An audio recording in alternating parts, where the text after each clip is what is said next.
The morning sun rose over the green fields of HFY. Golden light touched the tall wheat that stretched for miles in every direction. Children ran between the crops, laughing and playing games their parents had taught them. This was a peaceful world, a simple world, a world where humans had built homes far from the troubles of the galaxy. General Tae Woong stood on the porch of his small farmhouse and watched his granddaughter chase butterflies through the garden. Nari was 7 years old. She had her mother's smile and her grandfather's stubborn spirit. When she caught a butterfly, she would hold it gently, study its wings, and then let it go. She never hurt anything. "Father, your tea is ready," called Bora from inside the house. Tae Woong turned and walked inside. His daughter placed a warm cup in his hands. She was a doctor, one of the best on the colony. She had left Earth to raise Nari. Somewhere quiet, somewhere safe. When Tae Woong retired from the military after 40 years of service, she had asked him to join them. "You look worried," Bora said. "Old soldiers always look worried," he replied with a small smile. It means nothing, but it did mean something. For 3 nights, Tae Woong had dreamed of fire. He told himself it was just memories from old battles. The galaxy was at peace now. The Galactic Council, with its 12 powerful species, had signed treaties with humanity. The Civilized Warfare Accords protected civilian worlds from attack. HFY was registered as an agricultural colony. No weapons. No military. Just farmers and families. There was no reason to worry. That afternoon, Tae Woong prepared for a short trip. Nari had been sick for 2 weeks with a lung infection. The medicine she needed was not available on HFY. He would travel to the nearby station, pick up the medicine, and return in 3 days. "Grandfather, do you have to go?" Nari asked, holding his hand. He knelt down to look into her eyes. "I will be back before you know it. And when I return, you will feel strong again.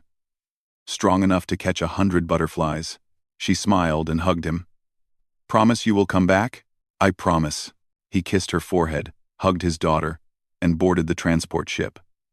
As the vessel rose into the sky, he watched the colony grow smaller beneath him. The green fields, the white houses, the people working and living and loving. He did not know he was seeing it for the last time. Far across the galaxy, in the Great Hall of the Galactic Council, 12 species gathered to discuss the human problem. The Council had ruled the galaxy for 10,000 years. They had seen many young species rise and fall. But humans were different. Humans spread too fast. They adapted too quickly.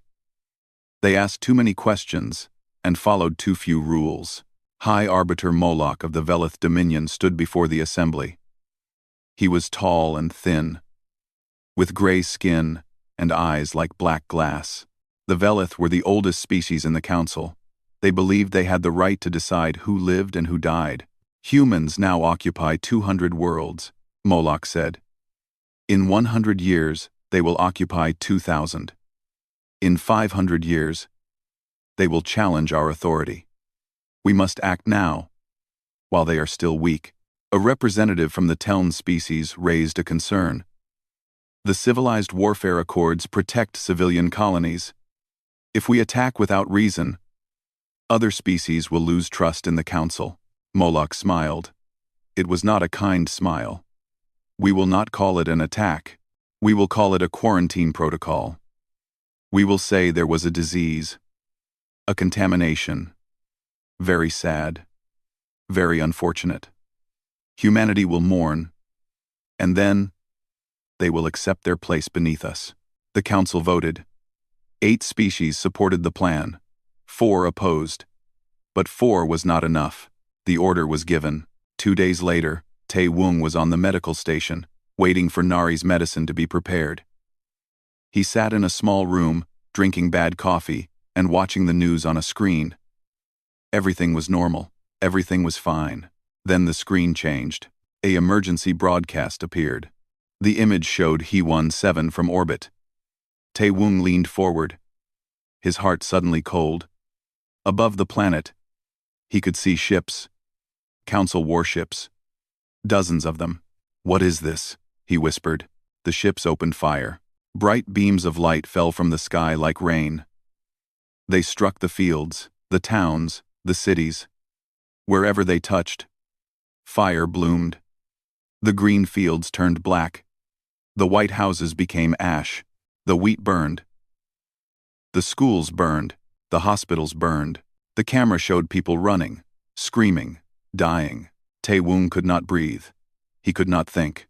He could only watch as his world was destroyed. His communicator buzzed. A message from Bora. He opened it with shaking hands. Her face appeared on the small screen. Behind her, the sky was red and orange. Smoke filled the air. Nari was crying in her arms. "Father," Bora said, her voice breaking. "Father, where are you? The sky is falling. The sky is—" The transmission ended. Tae-woong tried to call back. No answer. He tried again. No answer. He tried 100 times. 1,000 times. Until his fingers bled from pressing the buttons. On the screen, HFY continued to burn. The bombardment lasted 6 hours. When it was over, nothing remained. The council ships scanned the surface and confirmed total destruction. 2.3 million humans. Men, women, and children. Farmers and doctors. Teachers and students. All gone. Nari, who loved butterflies. Gone. Bora, who made warm tea and worried about her father. Gone. The Galactic Council released a statement the next day. A regrettable contamination protocol was enacted on HFY due to a dangerous biological agent. The Council offers its condolences to humanity and will provide appropriate compensation for the loss. They expected tears. They expected anger. They expected, eventually, acceptance. They did not expect what came next. In a dark room on the medical station, General Tae-woong sat alone. The screen still showed images of his burning world. He had not moved for hours. He had not spoken. He had not cried. Something inside him had died with his family. But something else had woken up. Something old. Something that humans had buried long ago, when they decided to be civilized. He stood up slowly. His bones ached. His heart was empty, but his mind was clear. He walked to the communication terminal and opened a secure channel to Earth.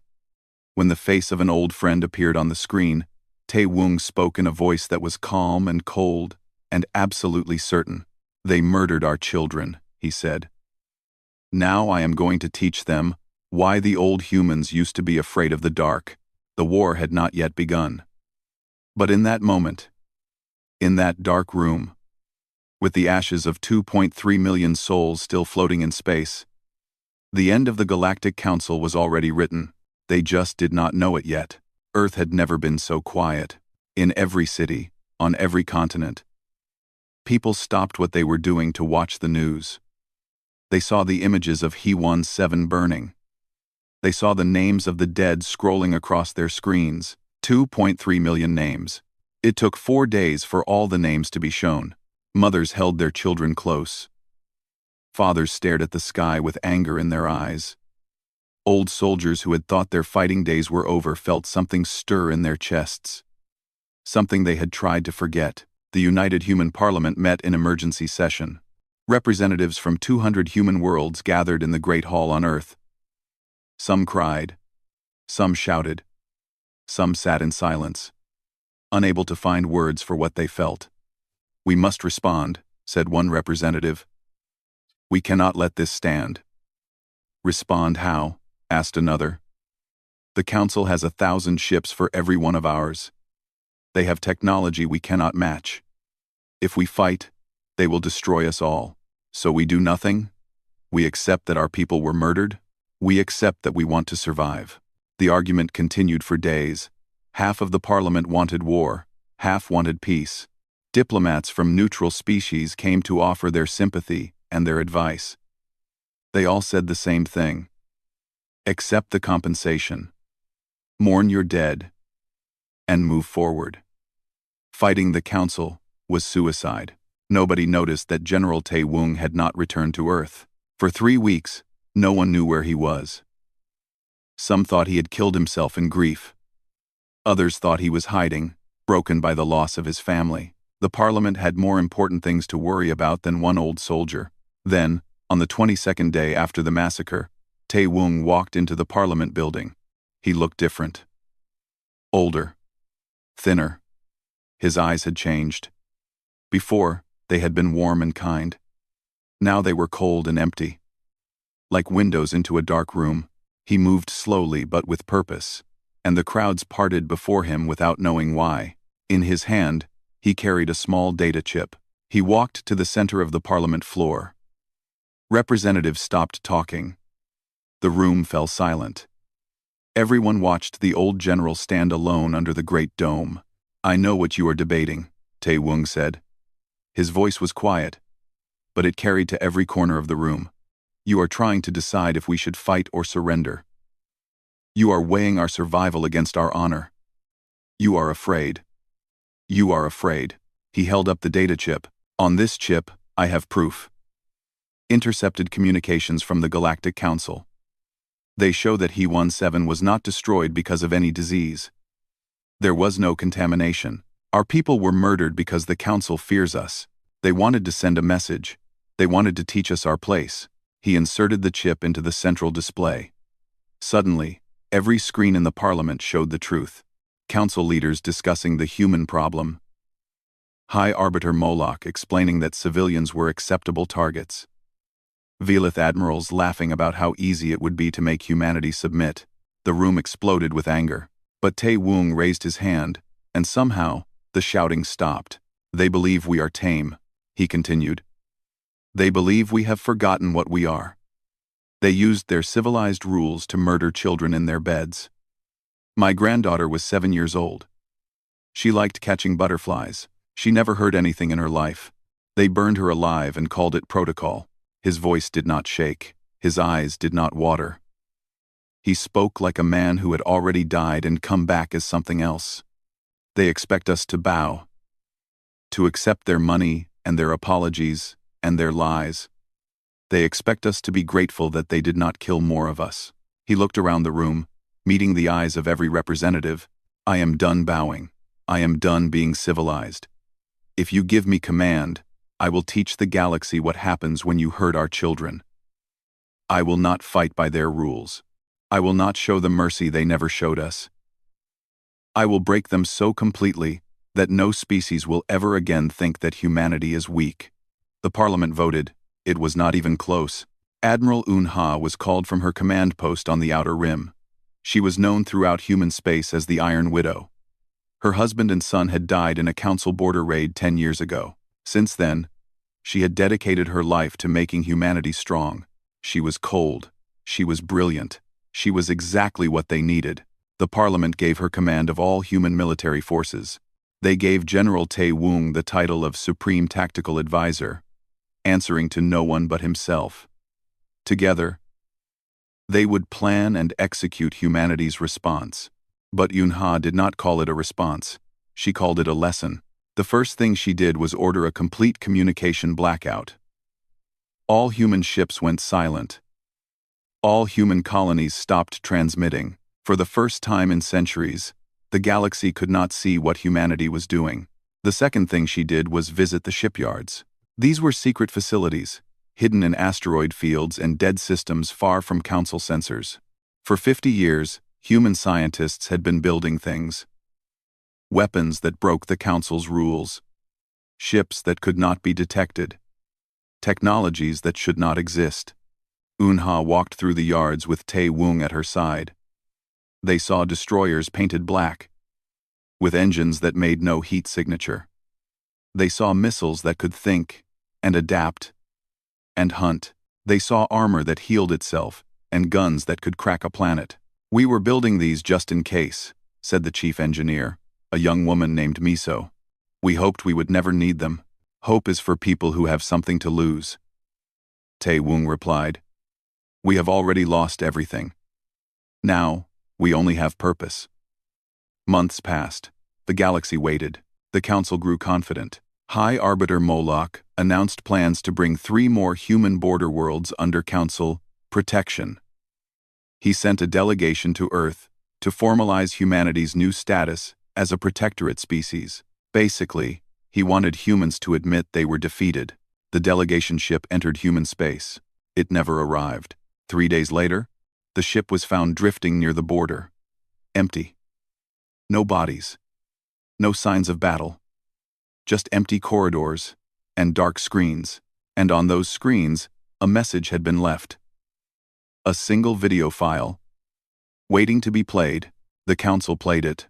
Every species in the galaxy watched as General Tae Woong appeared on their screens. He stood in shadow, his face half hidden, his voice like ice. "You thought you taught us a lesson," he said. "You were wrong. You taught us what we had forgotten. You taught us that mercy is a gift, not a right. You taught us that rules only protect those who follow them." He paused. "So here is my answer to your massacre. Here is what humanity has decided.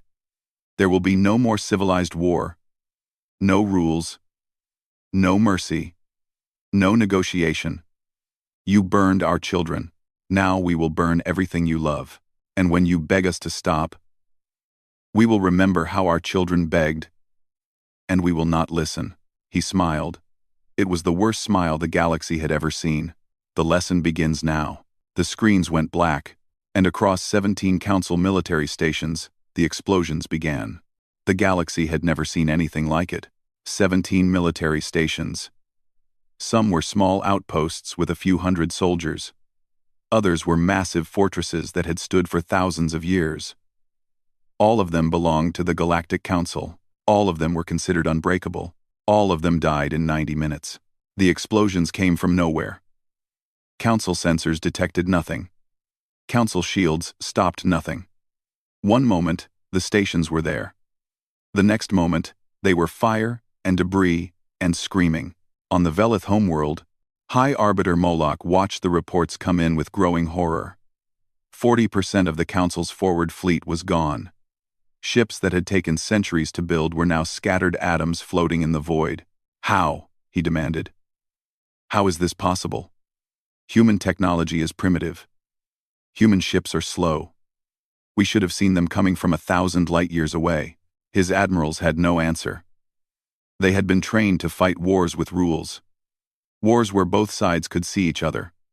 Wars where civilians were protected and surrenders were accepted. They did not know how to fight an enemy that appeared from shadows and vanished before their guns could fire. But General Tae Woong knew exactly what he was doing. In the command center of the human flagship, deep in a hidden nebula, Tae Woong stood before a wall of screens. Each screen showed a different part of the galaxy. Red dots marked Council positions. Green dots marked human ships. There were very few green dots, but they were in exactly the right places. Admiral Un-ha stood beside him. Her face was calm, but her eyes were alive with cold fire. "Phase 1 is complete," she said. "We have their attention." "Attention is not enough," Tae Woong replied. "We need their fear. We need them to wake up in the night and wonder if death is coming. We need them to suspect their allies and doubt their friends. We need to be everywhere and nowhere." He turned to face his officers. "Begin Phase 2. Captain Sung Ho commanded the Ghost Fleet. These were the black ships. The ones that could not be seen or heard or felt. They moved through Council space like whispers in the dark. They did not attack military targets. They attacked supply lines.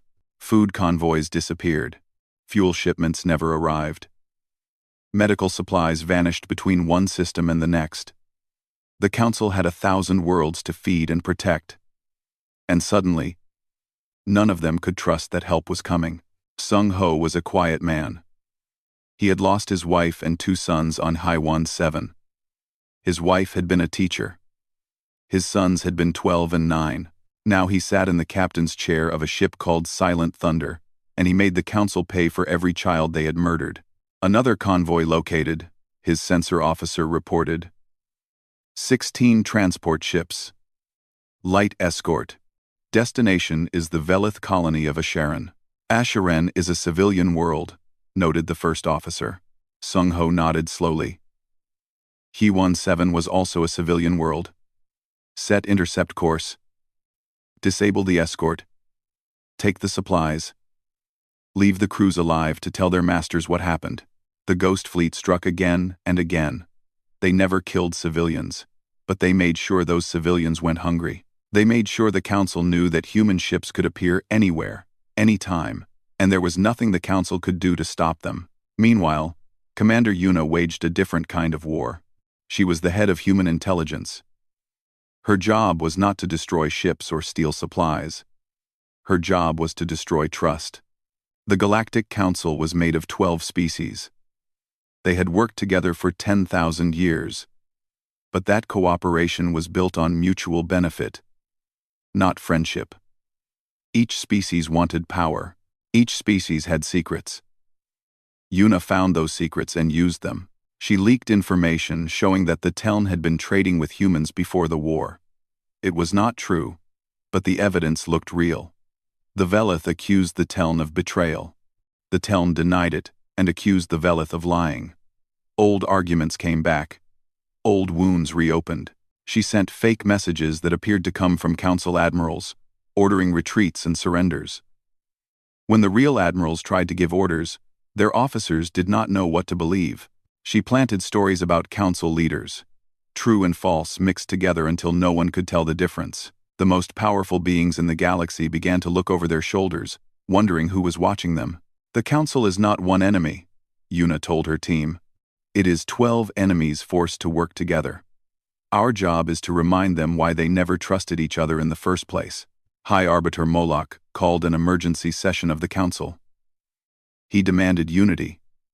He demanded that all 12 species commit their full forces to crushing humanity. Only 3 species answered his call. The others made excuses. The Teln said they needed their ships to protect their own borders. The Morath claimed they were neutral and had never supported the attack on HFY. The Silith suggested that perhaps negotiations with humanity would be wiser than continued war. Moloch raged at them. He threatened them. He reminded them of their oaths and their treaties. But treaties meant nothing when the enemy could strike without warning. Treaties meant nothing when your supply lines were cut and your people were hungry. Treaties meant nothing when you were afraid. In desperation, Moloch ordered his remaining forces to capture human civilians from neutral stations. Thousands of humans who had nothing to do with the war were taken prisoner. Moloch announced that they would be executed unless humanity surrendered. He thought this would force the humans to submit. He thought they would not sacrifice innocent lives. He was wrong. General Tae Wung sent a simple message to every Velith colony in the galaxy. The message said, "Return the hostages within 72 hours. Every human. Unharmed. Or we will forget that you have civilians too." To 72 hours, the Velith colonies panicked. They sent messages to Moloch, begging him to release the hostages. Mothers held their children and looked at the sky, wondering if fire was coming for them. Fathers demanded that their government stop this madness before it was too late. Moloch received 10 million messages in one day. All of them said the same thing. Let the humans go. He released the hostages in 24 hours. But it was not enough to stop what was coming. Admiral Unha gathered the main fleet for the first direct battle of the war.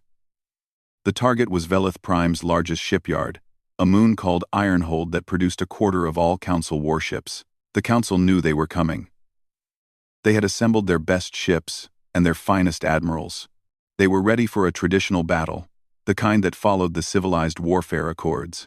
They were not ready for Unha. She did not charge at their defensive line.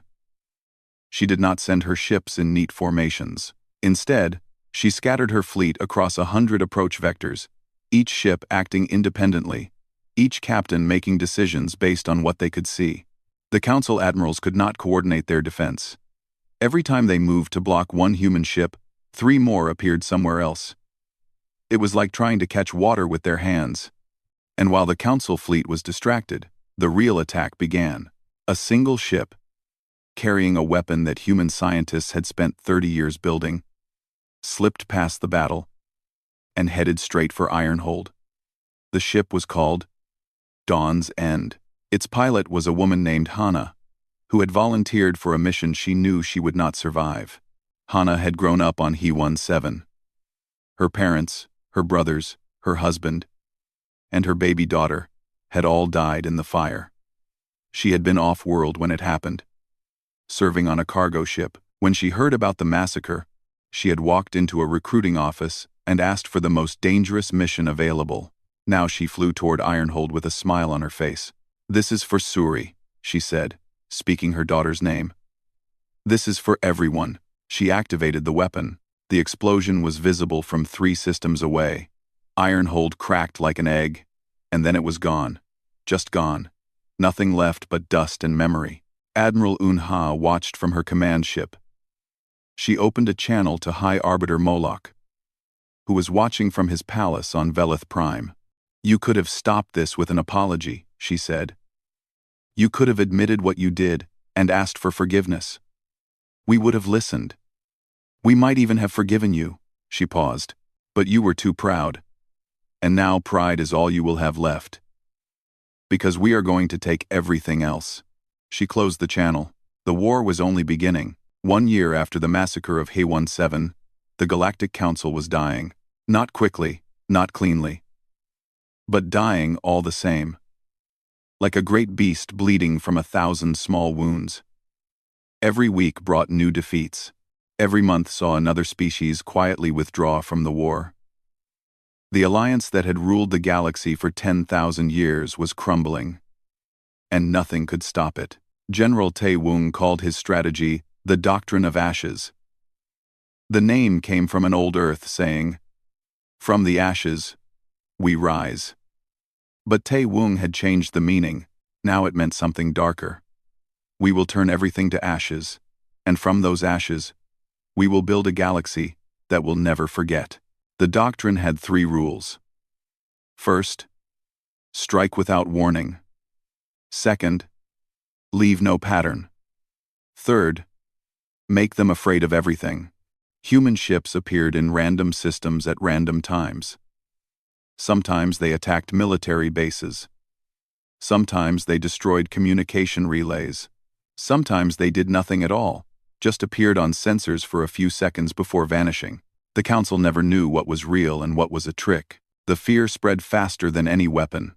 On the Morath homeworld, people stopped leaving their homes at night. They had heard stories about human soldiers who could walk through walls, who could see in perfect darkness, who felt no pain and showed no mercy. The stories were not true, but truth did not matter anymore. Fear was its own reality. On the Silith trading stations, merchants refused to carry Council cargo. They said it made them targets. The Silith economy, which depended on trade, began to collapse. Silith leaders sent secret messages to Earth, asking for peace. They promised to share Council military secrets in exchange for protection. Admiral Unha accepted their offer. One by one, the Council species began to turn on each other. The Teln accused the Morath of hiding human spies. The Morath accused the Teln of sabotaging their ships.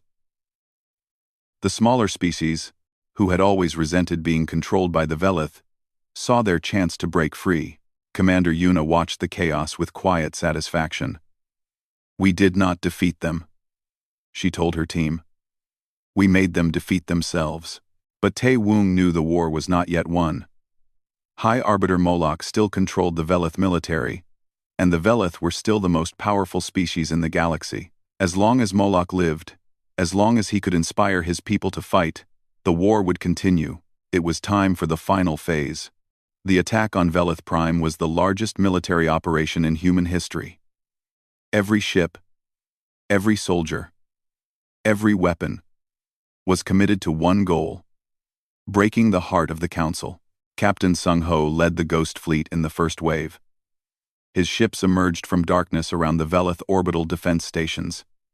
These were massive structures, each one bristling with guns that could destroy a fleet. They had never been attacked. They were considered invincible. They fell in 1 hour. Sung Ho did not try to destroy them with firepower. Instead, he used boarding parties. Human soldiers in sealed armor cut through airlocks and fought through corridors. They were outnumbered 10 to 1. But they had something the Velith did not have. Nothing to lose. Private J, barely 20 years old, was the first human to plant a flag on a captured station. He had lied about his age to join the military. His older sister had been a nurse on HFY. When the station was secure, he stood at a window and looked down at Velith Prime. "This is for you, Nuna," he whispered. "I hope you can see this." With the orbital defenses gone, the main fleet moved in. Admiral Unha commanded from the bridge of the flagship Remembrance. The ship was named for the dead of HFY, and their names were carved into the walls of every corridor. The Velith fleet met them in orbit. This was the final battle, and both sides knew it. If the Velith won, they might survive. If they lost, everything was over. They lost. The battle lasted 12 hours. It was brutal and bloody. Human ships were destroyed. Human soldiers died. But for every human ship that fell, 3 Velith ships fell with it. For every human soldier who died, 10 Velith soldiers joined them. Admiral Unha watched the Velith flagship burn. She felt no joy. She felt no satisfaction. She only felt tired. So very tired. "Signal the remaining Velith ships," she said. "Tell them they can surrender or die. The choice is theirs." Most chose to surrender. On the surface of Velith Prime, High Arbiter Moloch sat in his palace and watched his world fall. The sky was full of human ships. The streets were full of frightened people. Everything he had built, everything he had believed in, was ending. His advisors begged him to flee. They said there were hidden ships, secret routes, places where he could hide and rebuild. But Moloch knew the truth. There was nowhere to hide from humanity. They would find him. They would always find him. He thought about the attack on HFY. He had ordered it without hesitation, without doubt. He had believed it was the right thing to do. Humanity was a threat. Threats had to be eliminated. It was simple logic, but he had not understood what he was dealing with. He had seen humans as weak, as soft, as creatures who valued peace over power. He had thought they would submit. He had been so wrong. A message arrived from Admiral Unha. She was offering him a choice. He could surrender now and face judgment. Or he could watch his homeworld burn the way HFY had burned. "I ordered that attack to protect my people," Moloch said to himself. "I did what I thought was right." But deep down, in the part of himself he tried to hide, he knew the truth. He had not attacked HFY to protect anyone. He had attacked it because he was afraid. Afraid of what humanity might become. Afraid that his species would no longer be the masters of the galaxy. He had turned his fear into murder, and now murder had come home. Moloch surrendered. The arrest was broadcast across the galaxy. Billions of beings watched as the most powerful leader in known space was placed in chains by human soldiers. They saw him walk, head bowed, through the streets of his own capital. They saw the humans who guarded him, their faces hard and unforgiving. But they also saw something else. They saw that the humans did not burn Velith Prime. They did not massacre civilians. They did not do to the Velith what the Velith had done to them. Some thought this was weakness. Some thought it was strategy. But General Tae Woong knew the truth. "We are not fighting to become them," he said to Admiral Unha as they watched the broadcast together. "We are fighting so that what happened to us never happens again. If we become monsters, we lose. If we forget why we started this war, we lose." Unha nodded slowly. "So we show mercy. We show justice," Tae Woong corrected. "Mercy is a gift. Justice is a lesson. Today the galaxy learns what happens when you hurt our children. But they also learn that we are not animals. We do not kill for pleasure. We kill because we had to." He paused. "And because they made us remember what we used to be, before we decided to be civilized." Across the galaxy, the remaining council species sent messages of surrender. They had seen what humanity could do. They had seen that humanity chose not to do worse. Both lessons were important. The war was over, but the lesson was just beginning. The war ended not with a bang, but with silence. No grand ceremony. No parade through the streets of Earth. Just a quiet moment when the last council ship powered down its weapons and the galaxy stopped holding its breath. The fighting was over. Now came the harder part. Deciding what came next. The Galactic Council was dissolved. For 10,000 years, it had ruled the stars. Now, it was nothing but a memory, a warning carved into history. In its place rose the Terran Concordat, a new alliance with humanity at its center. Other species joined, not because they loved humanity, not because they trusted humanity. They joined because they understood something that the Council had never understood. Humans remembered. They remembered kindness, and they remembered cruelty. They rewarded the first and punished the second. It was not a perfect system, but it was better than what came before. High Arbiter Moloch was brought to Earth for trial. The whole galaxy watched as the evidence was presented. The secret meetings, the intercepted communications, the orders to burn HFY and everyone on it. Nothing was hidden. Nothing was excused. When they asked Moloch to defend himself, he had only one thing to say. I was protecting my people from a threat. That is the duty of any leader. The prosecutor, a quiet woman named Su Min who had lost her parents on HFY, looked at him for a long moment. My mother was a baker, she said. She made bread for the whole neighborhood. My father was a poet. He wrote songs about the stars. Tell me, Arbiter, how were they a threat to you? How was a 7-year-old girl catching butterflies a threat to the Velith Empire? Moloch had no answer. The court found him guilty, but they did not sentence him to death. General Tae Woong had requested a different punishment, and the court had agreed. Moloch was sent to HFY. The planet was being rebuilt. Where the bombs had fallen, humans were planting gardens. Where the cities had burned, new buildings were rising. At the center of the main colony, a memorial had been constructed. A wall made of white stone, carved with the names of everyone who had died. 2.3 million names. It took 3 days to walk past them all. Moloch was given a small house at the edge of the memorial. He was not allowed to leave the planet. He was not allowed to speak to his own people. His only duty was to walk to the memorial every morning and read the names aloud. Every sunrise, he would stand before the wall and speak. Bora, daughter of Tae Woong. Doctor, beloved mother. Nari, granddaughter of Tae Woong, 7 years old, loved butterflies. Day after day, year after year, for the rest of his long life. Some said this was cruel. Some said death would have been kinder. But Tae Woong disagreed. Death is an ending, he said. This is a lesson. Every day, he must face what he did. Every day, he must speak the names of the people he killed. He will never forget, and neither will anyone who sees him. General Tae Woong retired for the second time.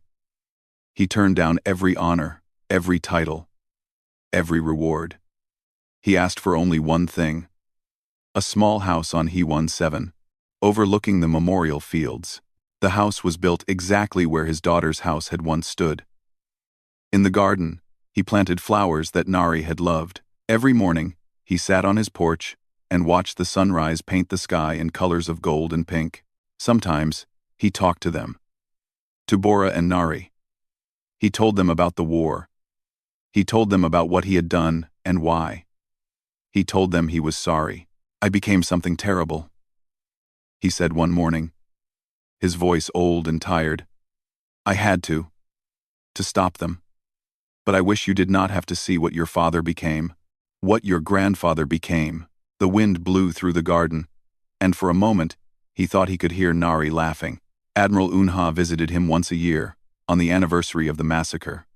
They would sit together on the porch and drink tea, and remember the people they had lost. Do you regret it? She asked him one year. Any of it? Tae Woong thought for a long time before answering. I regret that it was necessary, he said. I regret that the galaxy is built on violence and fear. I regret that kindness is seen as weakness and mercy as foolishness. He paused. But I do not regret protecting our people. I do not regret making sure that no one will ever think they can burn our children without consequence. Yunha nodded. She understood. They had both been changed by the war. They had both done things that would haunt them forever. But they had done those things so that others would not have to. That was the burden of command. That was the price of victory. Years passed. The galaxy slowly healed. New generations were born who did not remember the war. They learned about it in school, the way children learn about ancient history. To them, it was just a story. But the older species remembered. They told their children about the humans, about what they had done and what they could do. They warned them never to mistake human kindness for weakness, never to assume that humans would forgive being hurt. One day, a young alien diplomat came to Earth. She was from a species that had joined the Concordat long after the war. She had been sent to negotiate a trade agreement, but she was curious about the humans she would be working with. She found herself sitting across from a human ambassador, an older man with kind eyes and a gentle smile. They talked about business for a while, then about culture, then about history. Finally, she asked the question that had been bothering her since she arrived. "I have studied your species," she said. "You are kind. You are generous. You help those in need. You protect the weak. Why, then, does the entire galaxy fear you? Why do our oldest leaders warn us never to anger humanity?" The ambassador was quiet for a moment. He looked out the window at the city below, at the people going about their lives in peace. "Because we were kind once," he said. "Truly kind. We believed in peace and cooperation. We followed the rules. We trusted that others would treat us fairly." He turned back to face her. "And then the galaxy taught us that kindness can be burned. They taught us that peace means nothing to those who respect only power. They taught us that trust can be betrayed in fire and blood." His voice was still gentle, but something in his eyes had changed. Something old and cold and patient. "So now we make sure no one ever forgets what happens when you mistake our mercy for weakness. We are still kind. We are still generous. We still help those in need. But we remember. We always remember. And if someone hurts our people, if someone hurts our children, we will do what we have to do." The diplomat nodded slowly. She understood now. She understood why her elders spoke of humanity in whispers. She understood why the most powerful species in the galaxy had fallen to a young race that should have been easy to conquer. Humans were not just kind, they were kind by choice. And that made all the difference. On HFY General Tae Woong took his final breath as the sun set over the memorial fields. He was 93 years old. He had lived long enough to see the galaxy change, to see humanity take its place among the stars, to see peace grow where war had once raged. His last words were spoken to the sunset, to the garden, to the ghosts of the people he had loved. "I am coming home now," he whispered. "Bora, Nari, I am coming home." The wind blew through the flowers.